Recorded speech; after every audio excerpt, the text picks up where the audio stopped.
Good morning, everyone, and we welcome you to our Saturday morning Bible study. Today is June 9th, 2018, and this morning we are recording from the North Star Cottage, Jeremy's home, and we were greeted by a little handcrafted teddy bear named Jasper, crafted by Luann.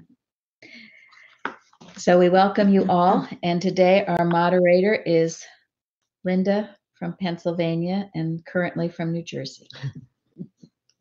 I'm going to open with a paragraph from Dedicatory Messages to Branch Churches by Mary Baker Eddy, found in Miscellany, page 178. Quote, "The specific quest of Christian Science is to settle all points beyond cavil on the biblical basis that God is all in all, whereas philosophy and so-called natural science dealing with human hypothesis or material cause and effect are aided only at long intervals with elementary truths and ultimate and unsolved problems and outgrown proofless positions. Progress is spiritual. Progress is the maturing conception of divine love. It demonstrates the scientific, sinless life of man and the mortal's painless departure from matter to spirit, not through death, but through the true idea of life, and life not in matter, but in mind." End quote. Thank you. Thank you. Like everything else that Mary Baker Eddy writes, it's really deep with meaning.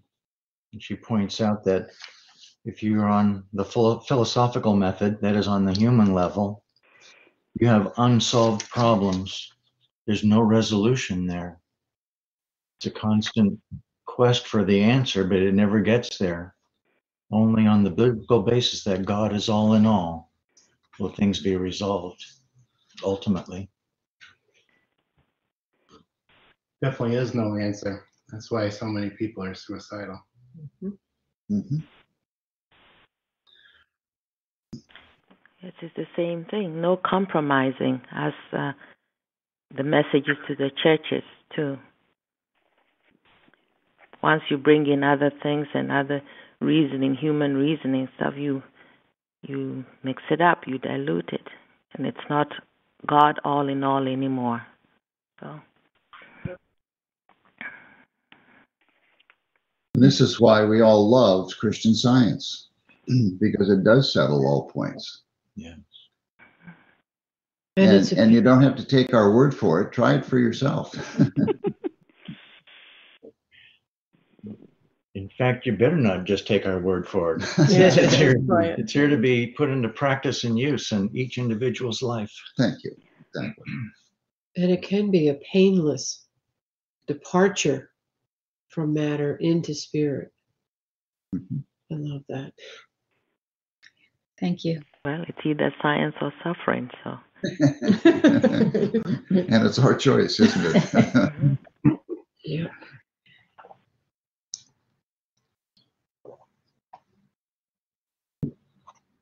Yeah, that's a beautiful quote. And this discussion today, and it has been a most important one on the churches because it applies directly to us always. We could probably do it once a year, and it wouldn't be too much. As a reminder of, in the Tomlinson book, he says the letters of the 7 churches considered in the light of their metaphysical import present conditions of error which hinder the manifestation of Christian Science. So each one is very important for our own individual growth and for our collective growth. And as I mentioned a few weeks ago, to drive by the cement center and seeing what has gone on there is a very sobering picture. Linda. All right, we're going to do part 3 of messages to the churches. And we're going to start on Sardis. What is the message to this church and how can we apply it to our life? Would you read it, Bruce, please? Okay. And unto the angel of the church in Sardis write, These things saith he that hath the 7 spirits of God and the 7 stars. I know thy works, that thou hast a name, that thou livest and art dead. Be watchful and strengthen the things which remain, that are ready to die. For I have not found thy works perfect before God. Remember, therefore, how thou hast received and heard, and hold fast and repent. If therefore thou shalt not watch, I will come on thee as a thief, and thou shalt not know what hour I will come upon thee. Thou hast a few names, even in Sardis, which have not defiled their garments, and they shall walk with me in white, for they are worthy. He that overcometh, the same shall be clothed in white raiment, and I will not blot out his name out of the book of life, but I will confess his name before my Father and before his angels. He that hath an ear, let him hear what the Spirit saith unto the churches. Thank you.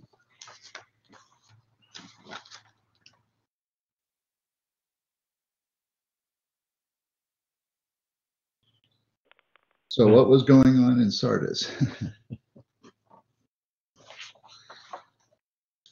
Luxury, for one thing.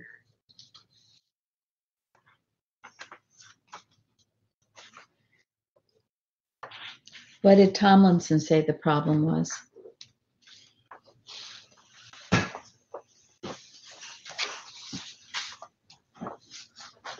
We should all know this. The church had fallen asleep.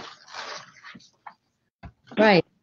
Watchful, unwatchfulness, watchful. I found in Science and the Senses and Miscellaneous Writings where Mrs. Eddy is talking about Christian Science was to interpret and woman last at the cross was to awaken the dull senses, intoxicated with pleasure or pain, to the infinite meaning of those words. And she's talking about Jesus' words. But I thought that was interesting that this to me was like the intoxicated senses that we need to, and that science and health is here to wake us up. Yeah. Thank you. There's a couple of things in here that really resonated with me. And it said, remember that you have received and heard. And then it goes on to say, to hold fast and repent. And this is a lesson that I've had to learn. I remember back in the early days, Mrs. Evans really pounded this into me. Okay, you've gained a little ground. Now you need to hold on to it and protect what you've gained.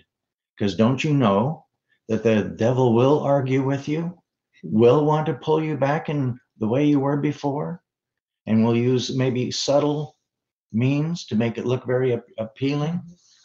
So hold fast. Don't slip back. So that was one thing that, and I, of course, I still have to watch it today. It's an ongoing process. So. I think individually, to use the truth that I know, don't let it die. And if I'm using it, then it will bear fruit. Be enthusiastic about what I've gained and to use it in every area of my life. Thank you. If you're enthusiastic about it, you won't let it die. I read an interesting commentary. It said, well, this was a quote from someone, we have met the enemy, and it is us. Well, therefore the word comes in, and repent. That's right. That goes with pond and purpose, to look within yourself. Says the message to Sardis lists no specific enemies, internal or external, no name calling, no liars, no Balaam or Jezebel, no deep secrets of Satan. We know least about Sardis and its problems, yet no other message is more damaging or more urgent than this one. Greatest days were behind it. Once the proud capital of Lydia, it's still under Roman rule, once had a Jewish community numbering in the thousands, and yet the message is, you are dead, wake up. And it made a point of saying that it seemed peaceful, religiously correct, but a picture of nominal Christianity, outwardly prosperous, busy with the externals of religious activity, but devoid of spiritual life and power. A community of the living dead. We do not justify ourselves by good work, but we are made spiritually right by the work of Christ.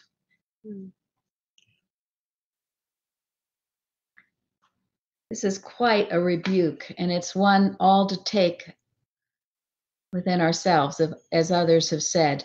It's very easy to get into just doing the religious things, including going to Bible study, including many of the things that we do. But if we do not have the unction of love and of spirit and joy in our hearts, it is a dead ceremony, isn't it? Mhm. Yeah. And it falls quickly into this description.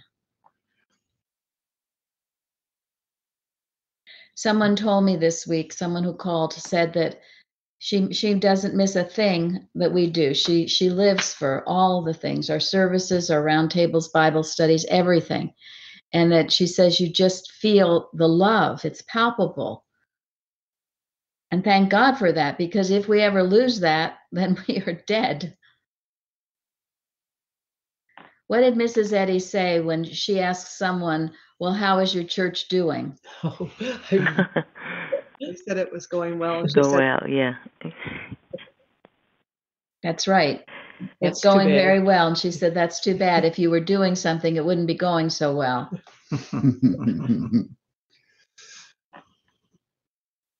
So this is a stern rebuke for that falling asleep. Yes, the unwatchfulness, where you just do the motions.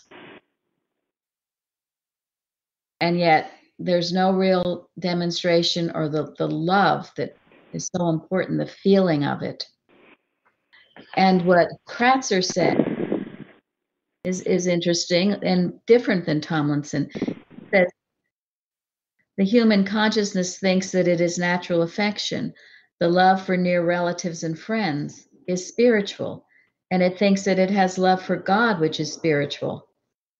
But the idea of God or good that it loves is usually much removed from a correct idea of God as pure spirit. Hence, neither its love of God or men is really spiritual, though the human consciousness thinks it is. Hence, concerning love in the human consciousness, it is said, thou hast a name, a reputation, that thou livest, and art really dead. That which is not true or spiritual love is but false love, and this is really not love at all. Just as false or counterfeit money is not money at all. If there is no spiritual love in human consciousness, then love is dead in it. So, and how, what are signs of this lack of spiritual love?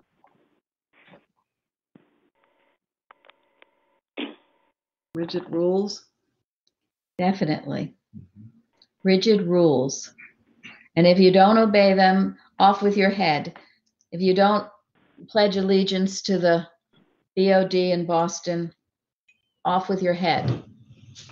Yeah, that's what I was thinking. That the need or the feeling that you have to be loyal to people instead of what's right. Yes, It's dangerous. you love little. You love yourself. It says in here that there were a few who were doing right, whose robes were white. And as a result of that, this town prospered, didn't it? It was actually quite prosperous. But they were obviously loving the material prosperity more than the source, or rather than the source. And I wonder if anybody has ever observed in any of their branch churches that people love prosperity more than they love their source. Or whether people aspire to have, quote, demonstrations of prosperity rather than demonstrations of being God's image and likeness and loving their neighbor as themselves. It seems to me then if this isn't love, it's hate, and it's what Mrs. Eddy talks about in the Red Book as having the greatest war with the woman and her message. And so then that puts you in a very dangerous place. Thank you. Mm-hmm. The other huge sign of this is the self-love, where all the testimonies are about myself, what I have accomplished, how great I am. We've talked about this sometimes in a Thanksgiving service. Oh, I'm so wonderful. I'm going home to a big meal with all my family, and I'm so grateful. I'm so grateful for all my family and my big meal, and I'm grateful for Christian Science. But for all those people who maybe have a family or a big meal, they end up leaving feeling terrible. And it's also expressed in those people when they ask for help from a practitioner. After a point, you first do ask for help for your problems, yes. But when that's all it's about, my problems, my business, my physical problems, all my family, that's all you want is the healing of your little secure life. That is self-love. It is not divine love. And it will kill a church. It has to be where you get to the point that you think way beyond yourself and the mission that this science is capable of bringing to pass, but only with this kind of unselfish love that is spoken here by Kratzer, the divine love. Only in that way will we truly prosper. And the principle behind that is expressed in a statement Mrs. Eddy makes in Fidelity, which I quoted at the baby service. Too soon. The only cure for anything is in working for God. So if you've had a healing and your life is better, and you don't realize that you have an obligation to God to be a better expression of God than you were before your healing, then you've missed the point. And you're at risk. You're at risk. And, we've talked about this so many times before, but this can be the danger of these, quote, instantaneous healings that everybody wants, because they get it and then they go back to their vomit. They have learned nothing. Mrs. Eddy has said, sooner or later, you've got to grow to the understanding of the principle that healed you. It's most important. And if you do that, you could not possibly just take your healing and go with it. You have to give back in an unselfish way. And this is what Kratzer is talking about. And this is what happened to this church. And it was dead. And they weren't watchful for it. I was very grateful in our church when Mrs. Evans was here. If there was ever a, quote, selfish testimony, that person heard about it.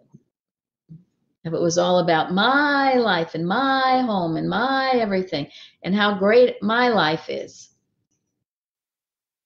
because that kind of testimony rolls a stone against someone's heart.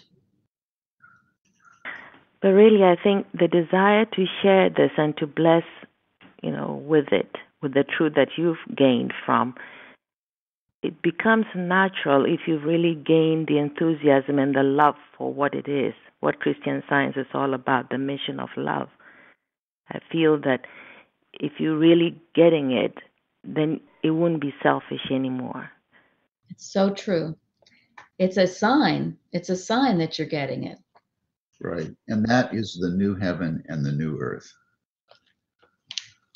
That's one thing that really helped me when I came here, because when I came to Plainfield, I was really not in a good place. But everybody here seemed like they were doing well. But at the testimony meetings, it was clear that, people were working through things, making progress. And that was very, very helpful. And I also wanted to say one other thing in the readings, verse 2 of Revelation 3. It says, "Strengthen the things which remain." And I was just thinking that when I came here, I didn't really think I would have any worth to offer, but I'm very grateful that the church saw the little I did and was able to make use of it, and that was very grateful for that. Thank you. That's one of the wonderful things about our testimony meetings, and it should be a characteristic about us all. We're willing to say what we've been through, what has healed us. We don't have this pride that can't say that, my life was really a mess before I learned this science. Because in that way, you help people, you reach them. Otherwise, it is just, you try to present this perfect image, and in this existence right now, no one is perfect. So we shouldn't have pride in our imperfection. That's it. And once you've really had a healing, you will easily share it. If you haven't really been healed of it, then it's hard for you to talk about it. But when you've really healed it, God has healed it, and things have changed, you can look back on it as a bad dream that you're very happy and willing to share with others. And that meets the need.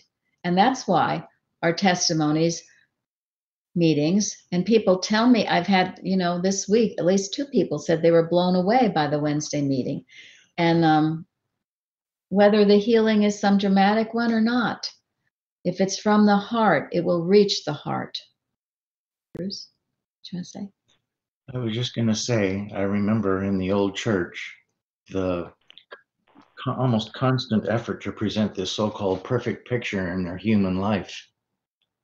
It was very, very discouraging, because my life was very far from that picture they were putting through. But once you get to know the people, you find out, really not a bit dishonest, actually, And I was one that tried to present that. I mean, I thought that was part of being a Christian Zionist. You didn't have problems. It was sort of shameful to admit if you did. And what a wrong concept.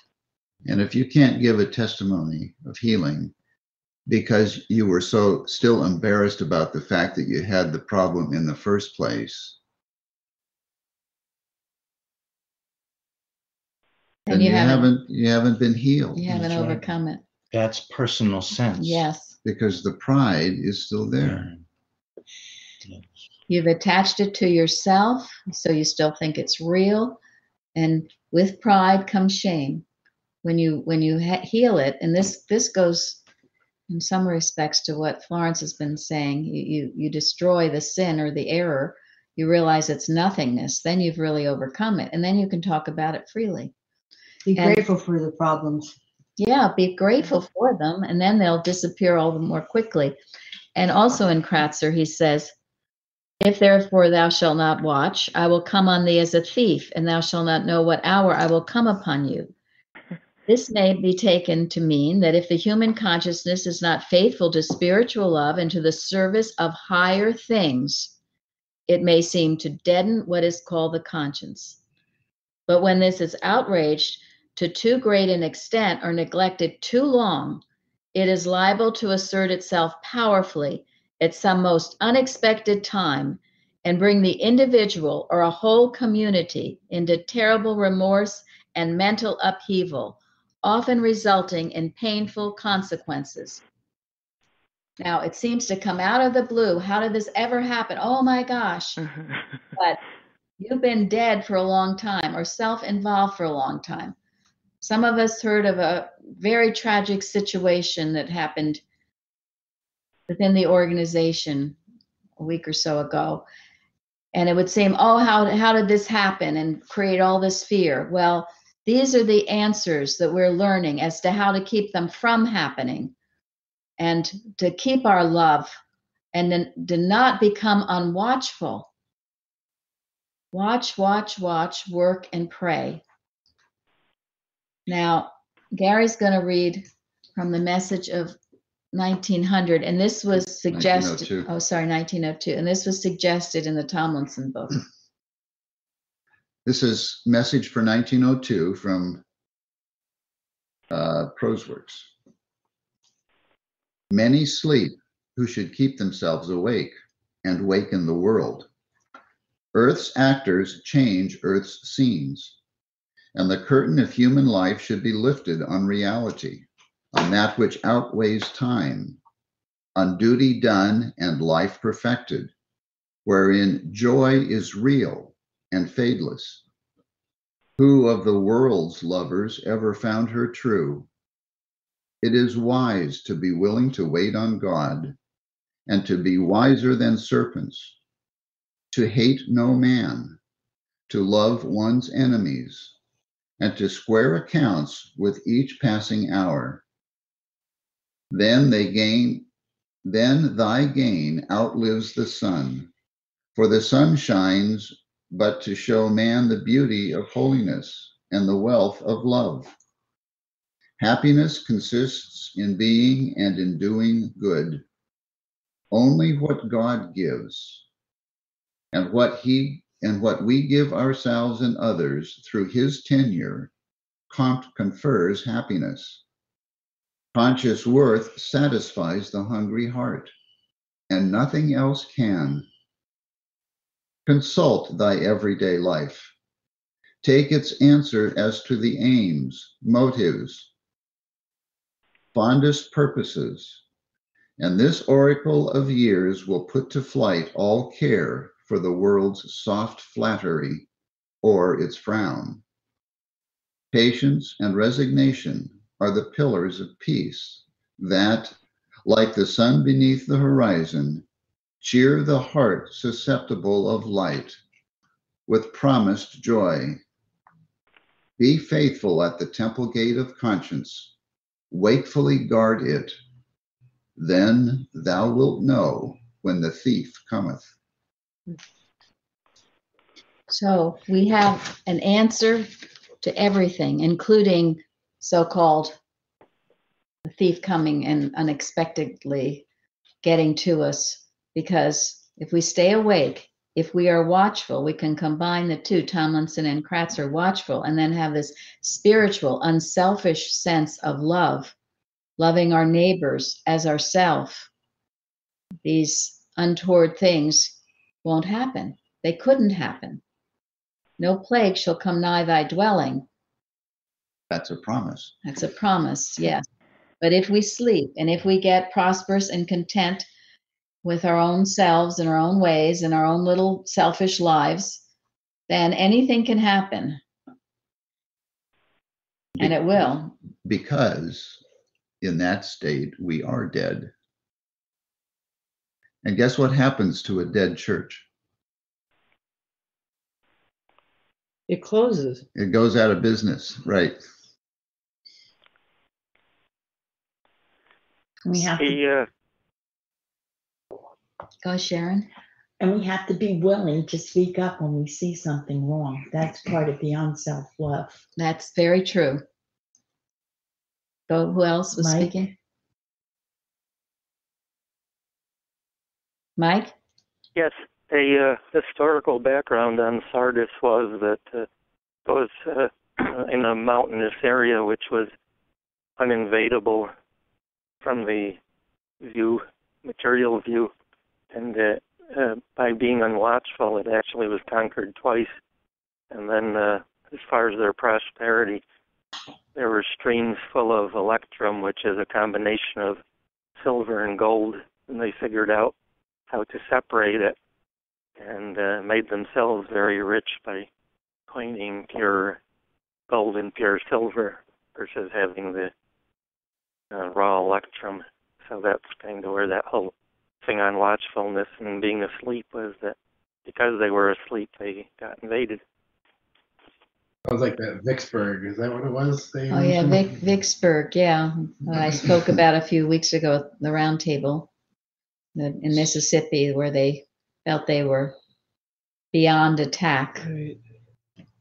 and they weren't. And they were very self-satisfied, prosperous town. So Keeps happening everywhere. it keeps happening over and over everywhere. It will happen today. It will happen. I tell the story when people would talk about Plainfield. Oh my gosh, and the schools are terrible, and they have security and drugs, and they have to have security guards, and so everyone fled from Plainfield. So now it's everywhere. Okay, you can't run from it. Everywhere. Don't think you can. The Christian thing to do is to stand and face it and love your community, not run from it. And there again, if you do, you're making a reality of it, and it will follow you wherever you go. And that's a good thing. It was unchristian. I love Plainfield. I don't like anyone to say anything bad about it. So anyway. It gives you a picture. Those that wanted to flee wanted to maintain this so-called outward picture of perfection, whereas those that stayed were saying, okay, we've got problems and I'm ready to work. Yes. Mm-hmm. Yes. And at those schools that have all that security, they're on guard and they're watching. Yeah. And they don't have people pulling stuff in a big surprise at them. That's right. So much human security means that you're lacking, the essence. What really is security? God. Thank you. And taking the Bible and prayer out of church, out of schools, is a very unwise decision. And it's avoiding the thing that's needed most, to turn to our God with all of our hearts, as the Bible states. But rather, I'd rather lean on somebody else, so-called, taking care of it for me, and I don't have to do a thing. Well, it doesn't work. Yes, thank you. Something. So there's a very important lesson to be learned with this church, and it's something, we need to always be checking ourselves for these signs to make sure it's not individual or collective, and our church is only as good as every member. So we can't, if you have weak links, it's not good. Everyone is required to grow. Who is going to speak? I was just going to mention something that my husband and I recently watched an old Western from, it must have been late 40s or early 50s. And every story back then had a moral to it, and they actually quoted Bible verses. And the one in particular was Hopalong Cassidy, if anyone remembers that. Oh, yeah. And it was so sweet and so wonderful. And I almost could be put in tears because of what the children are exposed to nowadays. And this is something we have to be so alert to. Thank you so much. I agree. I find that if I watch television at all, which isn't a lot, but if I do, I do go back. I agree. Those old Westerns that we were raised on all had moral points to them. And all the sitcoms had a moral point to it. It wasn't just this gross humor and loose morals and everything like that. It's atrocious. Better to keep the television off, or Jim doesn't have one. Jeremy doesn't either. Thank you, Dale. So true. It's corruption. And then we wonder why our youth is so troubled, and all these suicides, young and old. They have no purpose to life. It's all so shallow. Without God, it is. Okay, are we ready to go on? Anyone else on? Can I just interject there a little bit?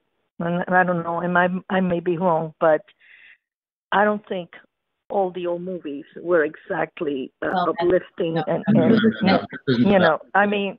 Yeah, no, I know. There was a lot of. And I think we were moving towards something good about, acknowledging, a more of a medium stuff, but it unfortunately has gone to the other end. And you're right, children now are exposed to something that, things that you just, all the violence, all the foul language, it's just horrendous. So I wonder, the work that I guess we need to do is to bring that balance back and not just go either end. No, I definitely stand corrected. Not all Westerns were moral. Some of them were quite awful. So, yes, that's true. Can you hear me with a question? Yes, we can. What are the organized board of directors churches like in your area? We don't know. We don't go to them. There aren't very many of them left. You don't pick up mental things from there or anything? They are dead. We pick up deadness. Okay. Thank you. I mean, years ago, we went to a couple which are now closed. In the Wednesday meeting, there were maybe 2 or 3 testimonies, and they were very, very long and on travel logs or about healings they had a million years ago. But those churches have closed now. That's the Westfield and the Scotch Plains Church. The last time I went to another branch church was 15 or 20 years ago on a Sunday, and the readers raced through the lesson. They couldn't wait to get it over with. Oh, jeez. Okay. I live in a sanctuary city, what's called that, and a lady in the church is very active whose son was just made president of the mother church. And I feel that the political thought is very different from mine of the church here. And so, I try to rise above all of it, but I do feel difficulty from the branches here that are connected with Boston. Well, absolutely. Okay. Not surprised. Okay, thank you. Philadelphia. All right, so I'm looking forward to doing this, the next church, Philadelphia, because our whole lesson was on faith, and they were being praised for being faithful, but they needed more strength. They had little strength left. You want to read it first, please? Okay. And to the angel of the church in Philadelphia write, these things saith he that is holy, he that is true, he that hath the key of David, he that openeth, and no man shutteth, and shutteth, and no man openeth. I know thy works. Behold, I have set before thee an open door, and no man can shut it. For thou hast a little strength, and hast kept my word, and hast not denied my name. Behold, I will make them of the synagogue of Satan, which say they are Jews, and are not, but do lie. Behold, I will make them to come and worship before thy feet, and to know that I have loved thee, because thou hast kept the word of my patience. I also will keep thee from the hour of temptation, which shall come upon all the world, to try them that dwell upon the earth. Behold, I come quickly. Hold that fast which thou hast, that no man take thy crown. Him that overcometh will I make a pillar in the temple of my God, and he shall go no more out. And I will write upon him the name of my God, and the name of the city of my God, which is New Jerusalem, which cometh down out of heaven from my God. And I will write upon him my new name. He that hath an ear, let him hear what the Spirit saith unto the churches. Thank you.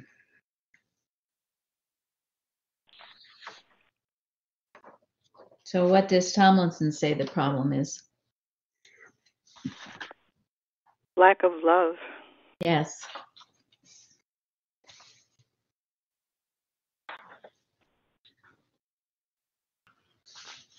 Anyone else want to speak to Philadelphia?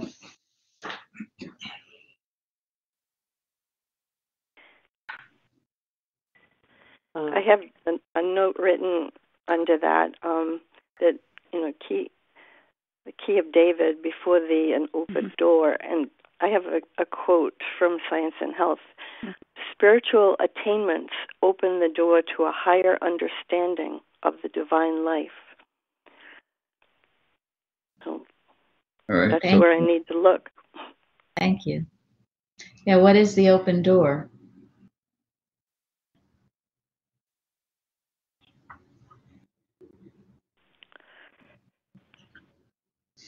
Well, I would say it's the door to truth, right? Yeah, it's keeping your consciousness open to the truth. To keep the word going. Holding on to the truth, yeah.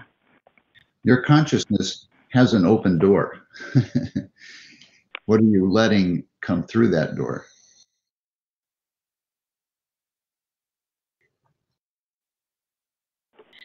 I also read that Philadelphia was a city not so rich. It had suffered some earthquakes and so on. So it's like probably in comparison to Sardis, a city full of art, craft, and wealth. So maybe they weren't relying so much on the human, material things, and therefore were more inclined to, develop more their faith in God and do the work as they should have. Yeah, I get the impression that Philadelphia is more the church to shape your church on or think about. Spurgeon said it was not great, but it was good. It was not powerful, but it was faithful. The Lord does not blame us for having little strength, but for having little love, little faith, little zeal, little consecration. Well, they persisted, I think, at least. They did with what they had. You take what you have and you work on that. And Kratzer says the open door is your perception of reality. And he says he who gradually gains the perception of reality becomes, in the measure that he does so, a consciousness which is established in truth and good, a part and parcel of the larger Christ consciousness, as is included in humanity's spiritual consciousness worshiping God, which is the true church or temple, in which he becomes a pillar. And outside the spiritual consciousness, after he has entered in, he goes no more. Being born into this higher and true sense of reality, he is born again and becomes more and more a new creature in Christ, and gradually receives a new nature, a new name, which is the name or character of the city of God. And this is the spiritual consciousness, the new Jerusalem, a quality of consciousness which cometh down out of heaven from God. So you can ask yourself, are you a pillar in the church?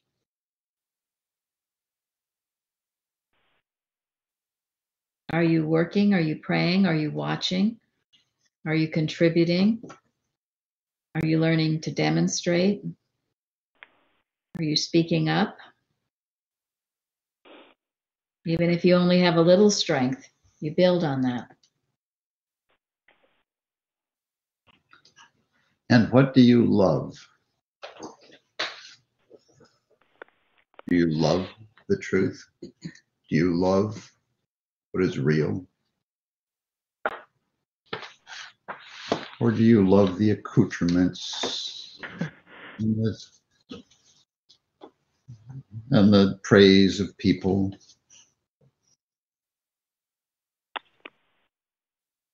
You love your bank account.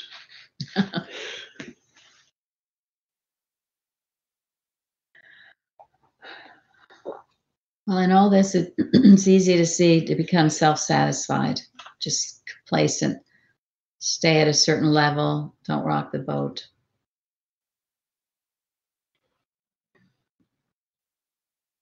Did you want to speak, Linda?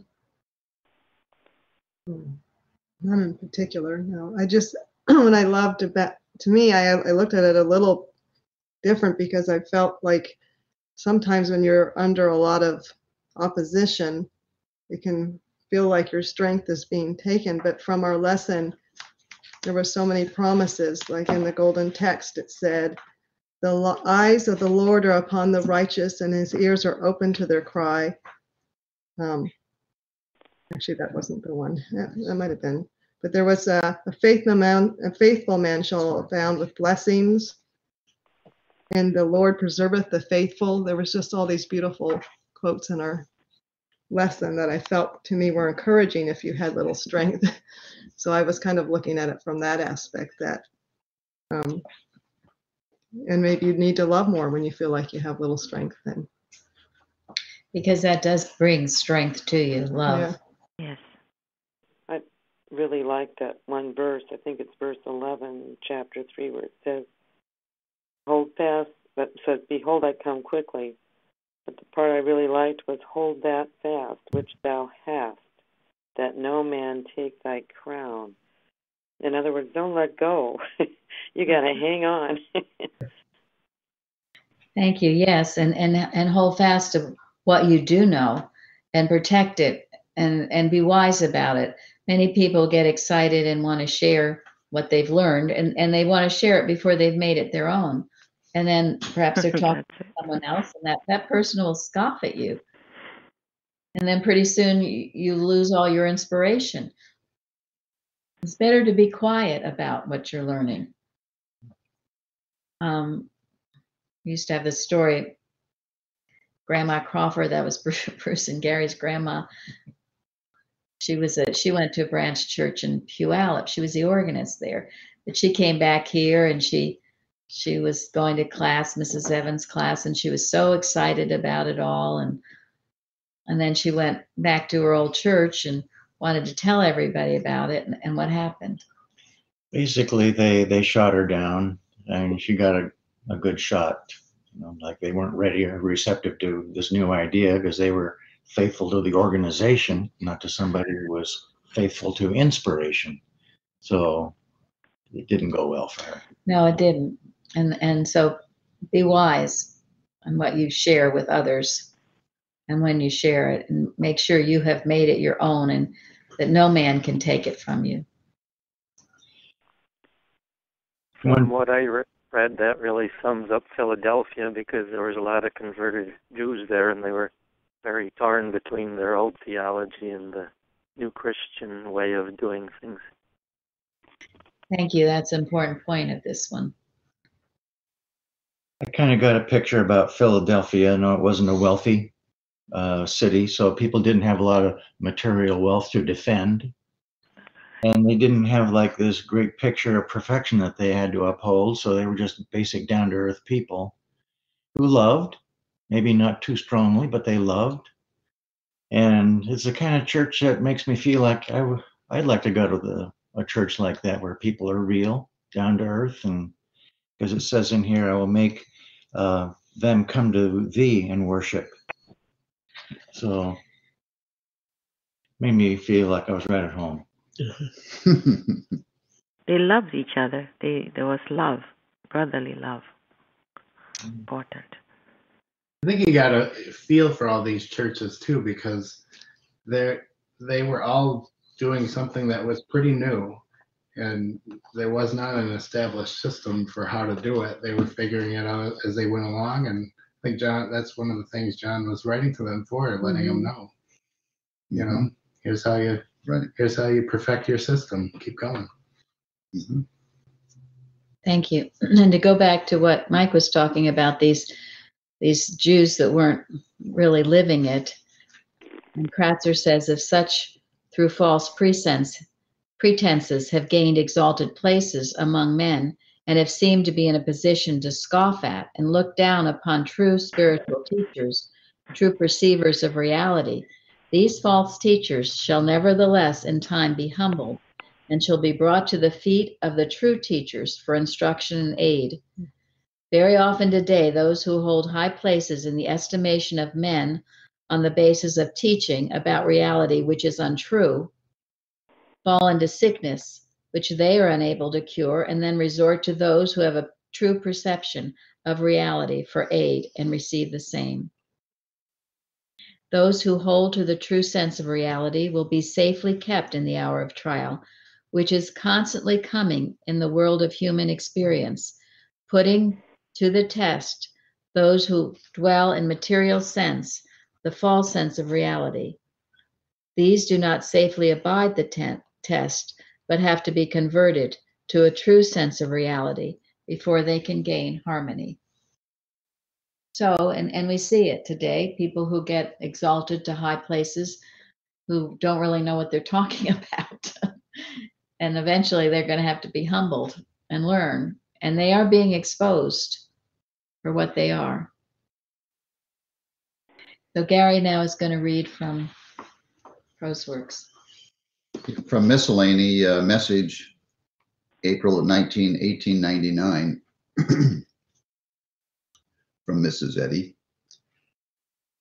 The restoration of pure Christianity rests solely on spiritual understanding, spiritual worship, spiritual power. Ask thyself, do I enter by the door and worship only spirit and spiritually? Or do I climb up some other way? Do I understand God as love, the divine principle of all that really is, the infinite good, than which there is none else, and in whom is all? Unless this be so, the blind is leading the blind, and both will stumble into doubt and darkness, even as the ages have shown. Today, if ye would hear his voice, listen to his word and serve no other gods. Then the divine principle of good that we call God will be found an ever-present help in all things, and Christian science will be understood.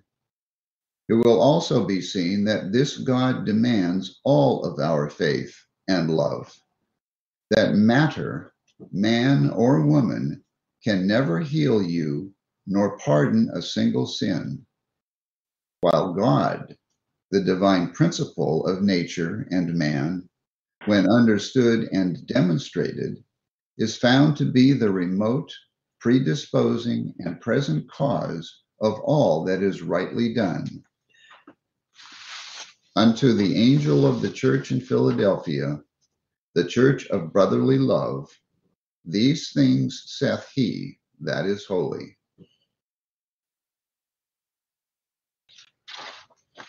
So, lack of love, the answer is brotherly love. And make sure we have it, that no strife comes between us. Don't they call the city of Philadelphia the city of brotherly love? That's right, they do. That's what it stands for. That's what it means. That's what it means. So if you ever feel not loving toward a brother, certainly anywhere, but certainly in our church, you get where you get rid of that. You have to talk to the person or do whatever you need to, but you don't harbor things against your brother. It's dangerous. Anybody else on Philadelphia? So if you're going to claim the name, you better live up to the obligation. Absolutely.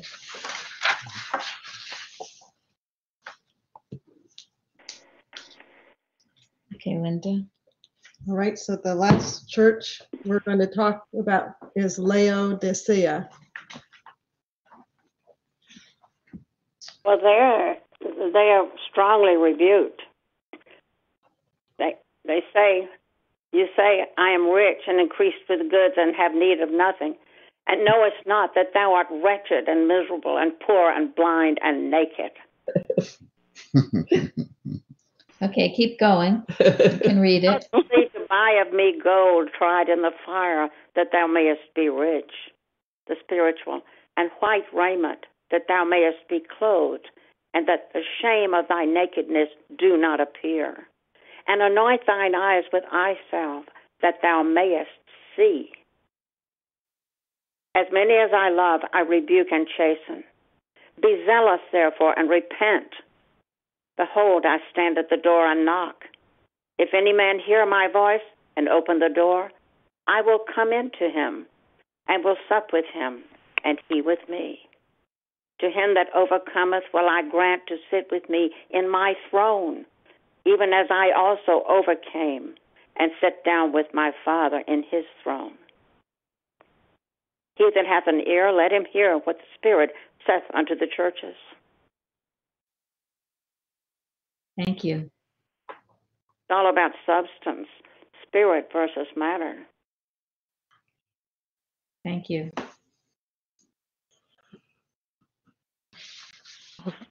Also being lukewarm, I think.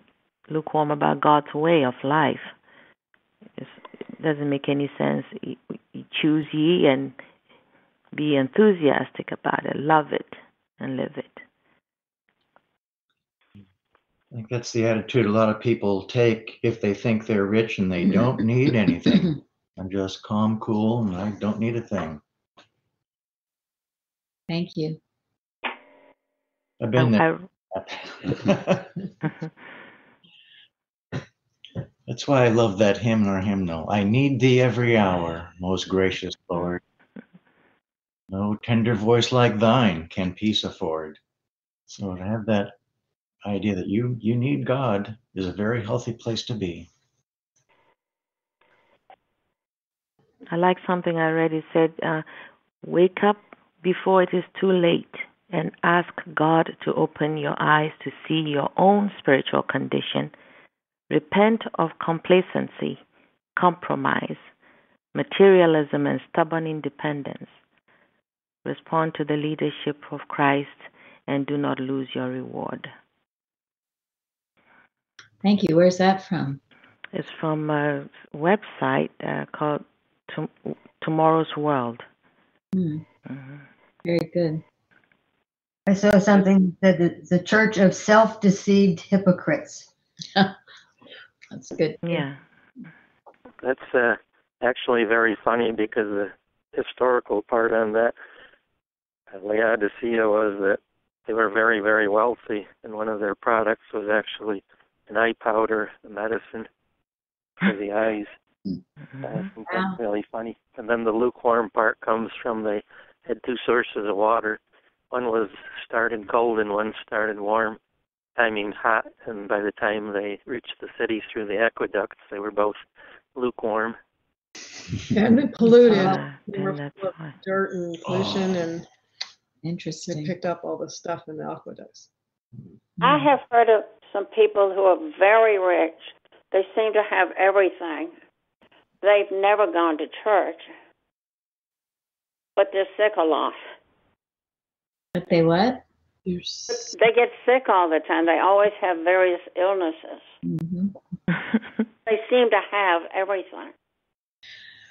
Well, I saw that this week in the news with two people. I mean, they seem to have everything, but they were lacking what we were speaking about a moment ago. There was no God in their lives, obviously. So you could say that they were really grossly deceived. Yes. Really grossly misled. Not just a little, but a lot. I tried to tell my kids that because, you know, they seem to think sometimes that if they get the best job or they want to have a lot of money, they're going to be happy. And that two suicides this week are an example of, money does not buy you happiness. They seem to have everything, but they didn't have, probably God in their lives. Right. That's good. That's being That's a good mother. counsel. And without God in your life, money can be a detriment. Yes. A liability. A huge, huge distraction from what is right. And there's no end to all that you want. You're just totally unsatisfied. You want more and more and more. It's a sickness, really. It really sure is. And yet they don't want their boat rocked. If you try, they don't want to hear about anything too radical. They don't want to hear too much about God, or if they go to church, it's a very conservative, conventional type thing. Don't rock their boat. That's the bland denial. Go ahead, Mike. This is a small sampling, but when I was teaching skiing, that was a big part of the clientele was very rich people. And I have to tell you that by and large, I mean, like 100% of them almost were very, very unhappy people. And there was no happiness there. It was just amazing. Thank you. And that cured me of ever wanting to be rich. Well, I was never rich before coming here, and I was very unhappy too. So I don't think That's a good. I think it doesn't really matter if you don't have God and you don't have your purpose. Then Yeah, I think the bottom line is, do you have God in it, and are you doing any good with what you have? I've taken care of many wealthy people, very miserable, but then you could also tell how selfish it's all about them. So without God, that's the bottom line. If God is not in it, forget it. That's all. You're not living love, and if you're not living love, you're not living. Well, and in these cases, they're looking for it in all the wrong ways, and they think, in the case of the rich, we'll go back to that, they think their gated communities will give them security. They think their degrees from Ivy League schools will give them good jobs. They think that their super doctors and big medical centers will keep them well. And all of that is false. And then sometimes with the poor people, they think that if they had all that, all their answers would be. So they're also in the same boat. It's all the lack of God. And in Kratzer, he says about the human consciousness is disposed to recognize both spirit and matter as substance, and thus tries to serve two masters. It makes the ridiculous and self-defeating blunder of trying to render mental allegiance in two contradictory senses of substance at the same time. In other words, tries to call both of the two diametric opposites real. Lukewarm water is nauseating, while hot water and cold water are not. This mental attitude of the thoroughgoing materialist who affirms that matter is the only substance is more respectable and tolerable from the logic standpoint than is the attitude of those who affirm that both spirit and matter are real. Interesting. But you see how you dilute yourself and pollute yourself, and you're looking in two directions. And you suffer the consequences as a result. Because you're nowhere really then. Exactly. And this goes, I love in the lesson this week, it says, when we come to have more faith in the truth of being than we have in error, more faith in spirit than in matter, more faith in living than in dying, more faith in God than in man, then no material suppositions can prevent us from healing the sick and destroying error. So ask yourself during the day, where is your faith? Do you have more faith in the truth of being than in error? More faith in spirit than in matter? More faith in living than in dying? And more faith in God than in man? Because this is the test of whether you believe, that both spirit and matter are real. And you're serving both. We're trying. And through the years, I rarely turn down anyone who calls me for help. But if someone is full of themselves and they think they know everything, and they make that plain in the first conversation, and Lawrence is laughing because she knows too. I can't reach them, and I know that because I know this and I've read that, and oh yes, so 10 practitioners gave me that before you, and so until that barrier is broken, I cannot reach them. They are the full vessel, and there's no room.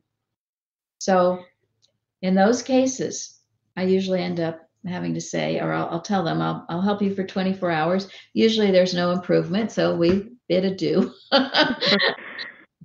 But you can't get through to that type of mentality. And this is the type of mentality that they're talking about here, because they do know it all, and they're quite sure they know it all. They're quite sure that all their ways and means are right. And if they go to church, or if they think of God, it's just maybe as a little side thing they do occasionally. Mm-hmm. And they probably do it just to ensure because their mother told them they should go to church or something. But they have their God of medicine that they worship. When they're sick, that's where they go. And this, from Address from Before the Alumni by Mrs. Eddy, was a suggestion Tomlinson said we should read about this church. This is Miscellaneous Writings, Address Before the Alumni. With Science and Health for their textbook, I am astounded at the apathy of some students on the subject of sin and mental malpractice, and their culpable ignorance of the workings of these, and even the teacher's own deficiency in this department. I can account for this state of mind in the teacher only as a result of sin. Otherwise, his own guilt as a mental malpractitioner and fear of being found out. Very interesting, because Tomlinson calls this, and not being hot or cold, as neutrality. And people who don't know the workings of error can be very, Mrs. Evans used to like to call people bland and blonde. Bland and blonde, because the human belief is that those who are blonde, and I happen to be one, but they tend to be more conservative and reserved, and while the Mediterranean type people, or the darker ones, are more fiery. So, and she would find that in her experience. And Gary and I were often called bland and blonde. So it's something to watch out for, because bland we don't want to be. And when you get that, when you put yourself aside and all the human beliefs of heredity and the types of person you may or may not be, you'll find yourself not bland and blonde, maybe still blonde, but not bland. You'll have a fire in you, and you will be hot or cold, but you won't be neutral. It's very dangerous. And in one of the commentaries said that this church needs to face persecution so as to shatter its complacency and test and shape its faith. And that's what will happen. They're on the road to something that's going to wake them up. And until that happens, they're very hard to reach. That thief is coming, like they previously mentioned. The thief is coming. And I read something that said that they lacked vital pieces of spiritual armor: faith, love, perseverance, commitment to the truth, and godly fear of disobeying God's commandments. So there's no zeal, really. That's beautiful. Mm-hmm. And you see, those are qualities anyone anywhere could have, whether you're rich or poor or in between. And that's what's important. Nothing else really is. There's a hymn called Shine, Jesus Shine, and in it says, Set me on fire. I love it. At least it'll make you run, right? Yeah. And then what do you need to be alert to when you are on fire? Being overzealous? Let God direct you. Well, that too. That too. And then there's something else that Jesus warned his disciples about. It's in the Sermon on the Mount. Mary just mentioned it. The persecution? Yeah. Yeah. When you are on fire, when God is using you, you're going to be persecuted. Yeah. So get ready for it. Yeah, you're right. That you have your armor on. Exactly. Yeah. Because there are a lot of people who are just good people who aren't willing to be disciples in the pure sense. They're not willing to be on fire. And my perception is, in my experience, when I felt that way, I was just afraid of dealing with the persecution. You know, I didn't want people I didn't want people persecuting me. It was an uncomfortable thing. But Jesus said, blessed are those who are persecuted for righteousness' sake. And I'll never forget Mrs. Evans saying that her greatest growth and the greatest blessing came under persecution, because that's when you're truly tested and tried to see whether you do have more faith in God than in man, in living than in dying. All these things, your faith will be tested, and you will grow in stature, and your strength, which was once little, will become strong. So it's a tremendous growing process, and that you seem to get it in no other way. But it does come, but it should not. I know I used to be afraid of it too. A lot of these things that would terrify me. I did not want to hear about it. I didn't like trials or proofs of God's care either.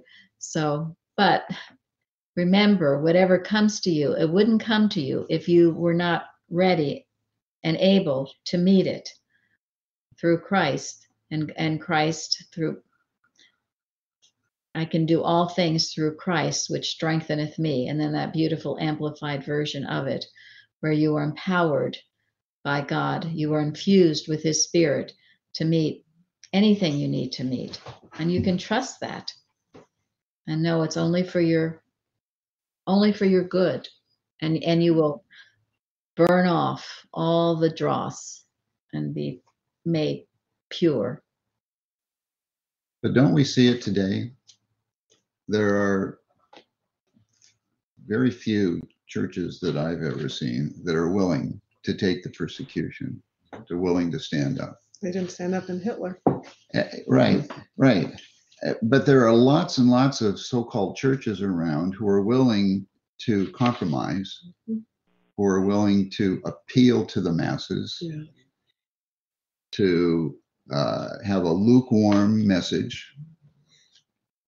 Water down the Bible, maybe not preach so much. Yeah. Yep. Most are in between, really. Yeah. Get into New Age. I think numbers are their god. They care about having the most membership or something. Or something. Very exactly. true. Yeah, well, when you're in between, you will have numbers.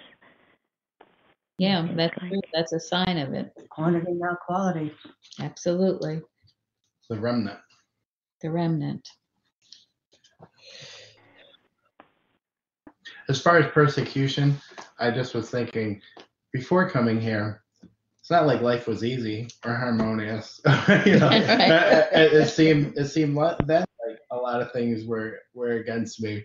So at least here, we have hope and the promise and everything else. So okay, I can deal with it like that, but not the other way. That's true. You have your understanding to help you see and not be impressed, and to understand what the persecution is, and to get to the point where you can love your enemies. That's tremendous growth. Yeah, exactly. Because then you can see that it's not personal. It's just the impersonal opposition to the truth. It's the truth that's being persecuted, not you. Yeah. I think it was something recently, I think it was Carpenter said that if Mrs. Eddy hadn't said that Science and Health was revealed truth, mortal mind would have been proud of her. yes. Yeah. Oh, wow. Yeah. Exactly. We read that recently. Thank you. Mm-hmm. I like the quote this morning about progress, and there was that one section. It's almost the last sentence. Not through death, but through the true idea of life. Life not in matter, but in mind, and so we're not looking at something about death to make it better, but the true idea of life. I just thought that was so good. Yeah, thank you. And that just means you can't run from it. You know, death doesn't do anything for you. You have to face whatever you have to face. We have to live out of it, not die out of it. Yes. Right. Right. And you might as well face it here and now than think there's some other place that will help you, because as we know, you're just going to wake up and find out you're not dead and you've got the same things to work out. So why not? And that's the benefit of a good church. Yes. Mm. Mrs. Evans used to remind us all the time, you know, one stick you can break, but a bundle you can't. You know, one person out there all by himself or herself, you know, in a really tough spot.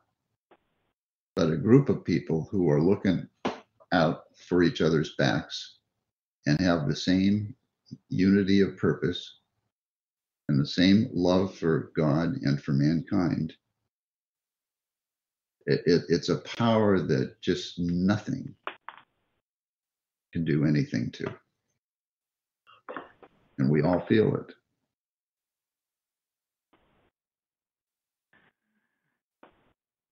Anyone else? Any comments or questions? I believe also Mrs. Eddy said that if she had stuck to healing and hadn't taught, that she wouldn't have been persecuted.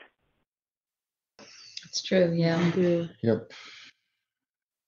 Well, and that's true of Mrs. Evans also, Christ Jesus. Anyone who's done anything, they come after you. Yep. If they hadn't taught us how to handle animal magnetism, the animal magnetism would have left them alone. Someone told me this week, and I was thinking about it, it's really true, that one thing our church offers, and it is because we went through those years of trial, and we learned how to handle animal magnetism. And it wasn't for a month or a year or 2 years. It was for many years, like maybe 10, 20, and it continues. Yes, it does. And so in learning how to do that, we can help others and teach you how to do it as well, because you cannot have it one-sided. You can't just be all love and kindness and no, you've got to know the workings of evil and how to handle it. And Mrs. Eddy says that. And many times she says it, but the veil is cast over that. People just want to read the God is love part. So in learning this, you learn how to be a real warrior, a real worker for the Father. So we thank you all for joining us today. And we thank you, Linda, for the moderating. Thank you. Thank you. Yeah, thank you all. Thank you. Thank you. Thank you. Yeah, we did. All 7 churches. Yay.